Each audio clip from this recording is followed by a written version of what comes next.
আমরা জানি না এটাকে কিভাবে অ্যাড্রেস করব, কারণ আমরা এমনিতে ইমোশনালি খুব ডিস্টার্বড হয়ে আছি। আমার মনে হয় রাহুল আমাদের সবাইকে বোধহয় এই জায়গাটা চোখে আঙুল দিয়ে দেখিয়ে দিয়ে গেল, আমাদের সেরকম কোনো নিরাপত্তা নেই, এবং ও আমাদের জন্য একটা সেফটি কল দিয়ে গেল সবাইকে নিজেকে স্যাক্রিফাইস করে।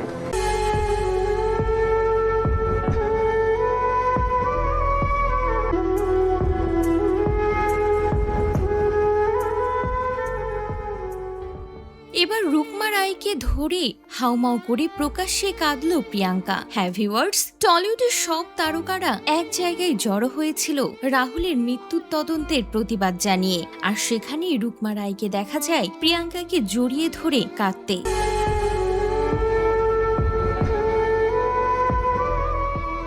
হ্যাঁ ভিউয়ার্স, একটি ভিডিও ভাইরাল হয়েছে যেখানে দেখা যাচ্ছে রুকমা প্রিয়াঙ্কাকে টেনে নিয়ে আড়ালে গিয়ে তাকে জড়িয়ে ধরে হাউমা করে কাঁদছে। প্রিয়াঙ্কাও তাকে জড়িয়ে ধরে কাঁদে। এই মুহূর্ত এখন সোশ্যাল মিডিয়ায় ভাইরাল। রাহুলের মৃত্যুর এতদিন পার হয়ে গেল, তাও এখনো সত্যটা জানা যায়নি ঠিক কিভাবে রাহুলের মৃত্যু ঘটেছে। এবার এই নিয়ে টলিউড পাড়ায় বড় সিদ্ধান্ত। অনির্দিষ্ট কালের জন্য বন্ধ করে দেয়া হয়েছে শুটিং। রাহুলের মৃত্যুর ঘটনায় নিরাপত্তা নিয়ে প্রশ্ন তুলে এভাবে প্রতিবাদ টলিপাড়ার অভিনেতার সংগঠনের। মঙ্গলবার সকাল থেকে কর্মবিরতি পালন করব সমস্ত আর্টিস্ট, সমস্ত টেকনিশিয়ান। জানা যাচ্ছে অনির্দিষ্টকালের জন্য বন্ধ থাকছে টলিপাড়া। আগামী মঙ্গলবার থেকে সব ধারাবাহিক ও ছবি শুটিং বন্ধ রেখে রাহুল অরুণোদয় বন্দ্যোপাধ্যায়ের মৃত্যুর প্রতিবাদ জানিয়ে অভিনেতাদের নিরাপত্তার দাবি তোলার সিদ্ধান্ত নেওয়া হয়েছে।